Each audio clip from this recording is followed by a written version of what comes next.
The research station on Kepler 442b hummed with its usual efficiency, a symphony of alien technology and human adaptability, working in perfect harmony. Deep within the xenobiology wing, Jessica Martinez stood before a reinforced observation window, her tablet clutched in one hand while the other absently brushed back a strand of dark hair that had escaped her regulation bun. Behind the transparent barrier, something moved, a blur of midnight black fur and gleaming amber eyes that tracked her every gesture with unsettling intelligence. Day 47 of observation, Jessica murmured into her recorder, her voice steady despite the creature's predatory gaze. Subject displays continued curiosity toward human personnel. Neural scans indicate problem-solving capabilities equivalent to Earth dolphins, possibly higher. The creature, officially designated as Lupus Keplerian apex, but affectionately called Paws by the research team, tilted its head at the sound of her voice. It was roughly the size of a wolf, though its physiology suggested something far more dangerous. Retractable claws that could shred titanium, jaw strength measured in tons per square inch, and reflexes that made Earth's apex predators look sluggish by comparison. And it was only 6 months old. Jessica, "You've been in there for 4 hours, crackled Commander Chen's voice through her earpiece. "Take a break. That's an order," she sighed, glancing at the time display.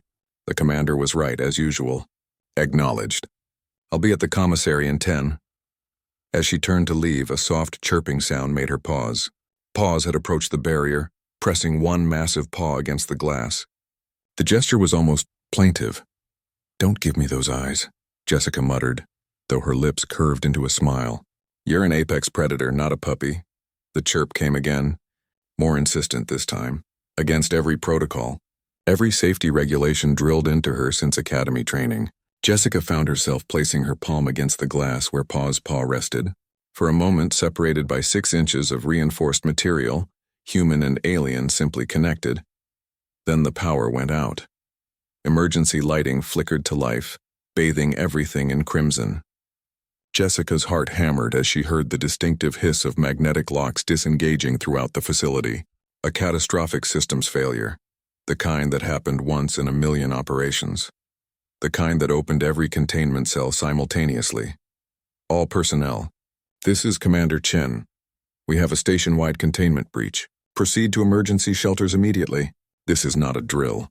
Jessica's training kicked in. She sprinted toward the exit, her boots pounding against the metal floor. Behind her, she heard the whisper of the observation barrier retracting into the ceiling. She didn't look back.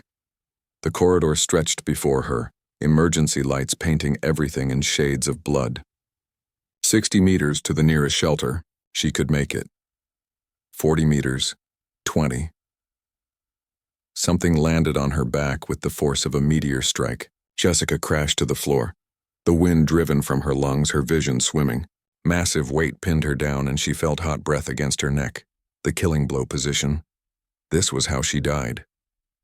Mauled by an alien predator in a corridor billions of miles from Earth, but the bite never came. Instead, she felt something grab the back of her jacket, not tearing, but gripping firmly in powerful jaws. Then she was moving, being dragged across the floor with surprising gentleness. Her face scraped against the metal plating, but the grip on her jacket never wavered. Jessica twisted her head, catching a glimpse of Paws. The cub's amber eyes were wide, pupils dilated, but there was no aggression in that gaze, only determination. The creature was dragging her toward the emergency shelter. "What the—" Jessica's words cut off as an explosion rocked the station. A support beam crashed down exactly where she'd been standing moments before. If Paws hadn't tackled her, hadn't moved her, the realization hit her like a physical blow. The cub had saved her life. Paws continued dragging her, surprisingly agile despite the burden. They reached the shelter entrance just as other team members arrived, their faces masks of shock at the sight before them. "Don't shoot," Jessica screamed as Dr. Kawasaki raised a tranquilizer rifle. "Stand down!" Paws released her jacket but didn't retreat. Instead, the cub positioned itself between Jessica and the shelter entrance. Hackles raised, teeth bared at the perceived threats approaching from the damaged corridors behind them. "Protecting her. Inside, now," Commander Chen barked, appearing from the shelter depths. The team scrambled to comply, Jessica rolling through the entrance with Paws following so close their bodies touched. The blast doors slammed shut with a finality that made everyone's ears pop. For a moment silence reigned. 23 humans and 1 alien predator cub, compressed into a space designed for emergency occupation, all staring at each other with expressions ranging from terror to bewilderment. Then Dr. Kawasaki started laughing. It began as a chuckle, then built into full-bodied guffaws that bent him double. He pointed at Jessica's back, at the torn remains of her jacket where Paws had grabbed her. "Your jacket," he wheezed between fits of laughter. You got dragged to safety. By a puppy." The tension shattered like glass. Lieutenant Morrison snorted, trying to suppress his own laughter. Then Ensign Park joined in, then Commander Chen, her professional composure finally cracking. Jessica looked down at herself, covered in floor grime, her regulation jacket shredded, her hair completely demolished from its bun. Then she looked at Paws, who sat beside her with an expression that could only be described as smugly satisfied. "You absolute menace," Jessica said, but her voice was warm. She reached out slowly, telegraphing her intention, and scratched behind the cub's ear. Paws leaned into the touch, producing a rumbling purr that vibrated through the shelter floor. "Well," Commander Chen said, wiping tears from her eyes, "I suppose we'll need to revise our assessment protocols. Apparently humanity isn't the only species that forms rescue bonds." Jessica continued petting Paws, feeling the powerful muscles beneath that deceptively soft fur. Around them, the team gradually settled into the wait for engineering to restore power and seal the breach. Stories began circulating, nervous energy transforming into camaraderie, but Jessica barely heard them. She was too focused on the alien predator cub pressed against her side, the creature that had chosen rescue over escape, protection over freedom.